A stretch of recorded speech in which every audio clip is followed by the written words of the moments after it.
You hear the echo of footsteps on marble before you see them. 4 slaves, their eyes fixed downward, moving toward you with the slow certainty of men carrying out orders they hate. Your wine cup is still warm in your hand. Your hair is loose for the evening. You've done nothing wrong except speak when you were expected to stay silent. In moments, that will be enough.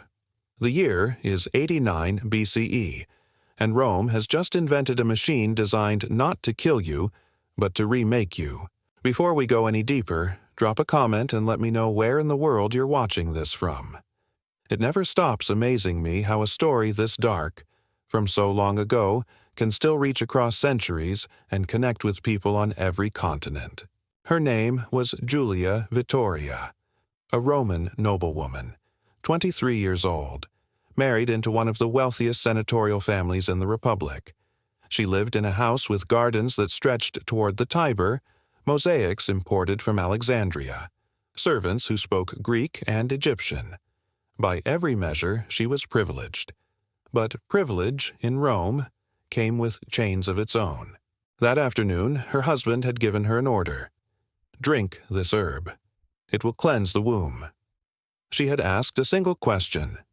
What is it? He told her it was for her health. She said no. Not rudely, not theatrically, just no. The room went silent. The slaves froze. Her husband's face didn't change, but his eyes did. In that moment, Julia had done something unforgivable. She had reminded him that he could not simply command her obedience. He would have to enforce it. By nightfall, she was standing in a room she'd never been taken to before, a place the household slaves called the disciplinary. It smelled like heated wood and lamp oil.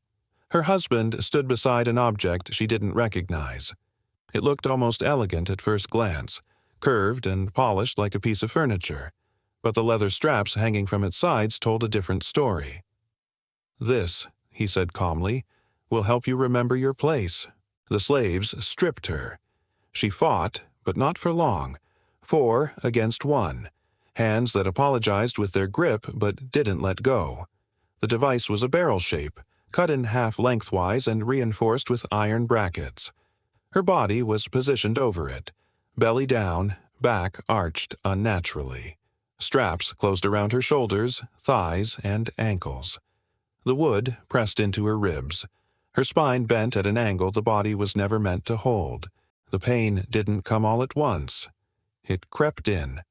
A dull ache in her lower back, a burning in her shoulders, her hips screaming as the weight of her own body worked against her joints. She couldn't shift, couldn't adjust, couldn't even cry out without her lungs compressing further against the wood. Her husband watched for a while, then turned to the carpenter who had built the thing. "Mark this design," he said. "I want it recorded, and name it after her." The carpenter hesitated. "You mean—" "The device, Dominus?" "Yes, it broke her well." But Julia had not broken. Not yet. She stared at her husband through the dim light, and though every muscle in her body was screaming, she smiled. It wasn't warmth, it was defiance. And he saw it. That smile, more than her initial refusal, would be what he punished next. They called the device elegant. That was the first lie.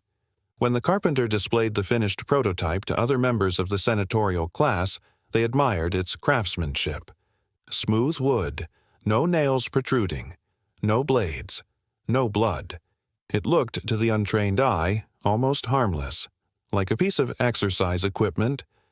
But Julia, still feverish and bruised 3 days later, knew the truth. It had been designed to look refined because the men who used it wanted to believe they were civilized.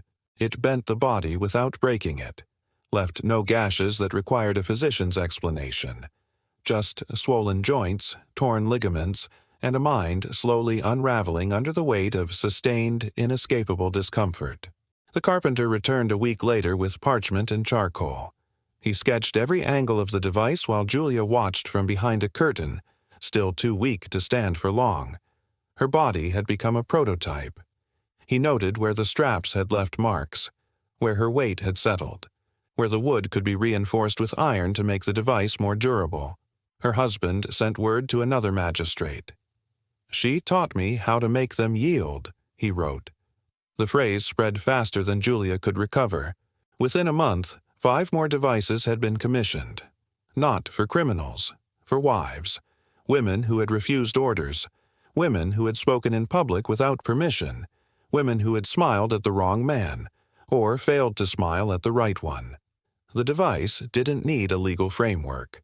It operated in the space between public law and private authority, a space Roman husbands controlled absolutely. Julia's name was never used in these transactions. She was referred to only as the first, the one who proved it worked. When her fever finally broke, she asked the young slave girl who brought her water a simple question. "Did anyone else watch?" The girl hesitated, then whispered, "3 other men, Domina. They came to see the demonstration." Julia's hands trembled. "They watched?" "Yes, Domina." And they laughed. The cup slipped from Julia's fingers and shattered on the floor. She said nothing, not because she had no words, but because she was beginning to understand something her husband did not. He had tried to make an example of her in private, but privacy in Rome was the illusion. Slaves talked, builders talked, envy and cruelty traveled faster than official decrees. If he wanted to humiliate her, he had succeeded, but in doing so, he had also made her unforgettable. 6 weeks later, Julia stood behind a curtain again, but this time the room beyond was filled with senators. Her husband was hosting a gathering. Wine, roasted fowl, imported dates, oil lamps casting long shadows across marble columns. No wives had been invited, only men, and the device. It stood in the center of the atrium now, polished to a high shine. A new model, taller, with a carved step for forced kneeling and metal clasps that locked rather than tied. They called it the Disciplinaria Veturia, the Vitorian discipline. No one said her name aloud, but everyone knew. A steward pulled back the curtain. Julia stepped forward. This time she wasn't dragged. That was part of the performance, to make it look like submission. She had been cleaned, dressed in white linen, her hair arranged with pins. She looked like a bride. She walked slowly toward the device. The room fell silent. One senator leaned forward, another grinned and refilled his cup. Her husband gestured. A slave girl knelt and undid Julia's belt. The linen fell. The room inhaled. Julia did not flinch. She mounted the device, feeling the cold wood against her skin. The straps tightened. Thighs, wrists, neck. The pressure returned, that grinding ache in her ribs, the silent scream in her shoulders. Her husband raised his cup. Observe the effect. She was defiant, now obedient. The senators laughed. One placed a coin on the table.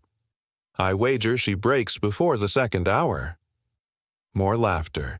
Julia could not see their faces, but she felt their eyes. Cold, curious, entertained. She was no longer a person. She was a demonstration, a warning, a form of theater. Time moved like honey. One senator approached and asked if she could still speak. Her husband grinned. "Only if you untie her." The room roared. Julia's vision blurred. Sweat ran into her eyes. Her jaw clenched so hard her teeth ached. But she did not break. Not when someone threw an olive pit at her feet. Not when a hand reached out and touched her back as if she were a statue. When they finally unbound her, long after the guests had stumbled home, she stood on her own. Her legs shook. Her mouth tasted like copper. But her eyes, when she turned to her husband, were colder than marble. "Did they enjoy it?" she asked. He blinked. "What?" "Your show." Then she smiled. Small, sharp. "Next time, let me choose the music." It didn't stay a secret for long. Within a year, the device had moved from private villas into public forums. Minor magistrates used it in sentencing hearings. Provincial governors showcased it as a tool of correction. It appeared in the smaller arenas near the Tiber, where spectacles were cheaper and crowds were hungrier. They no longer used noblewomen.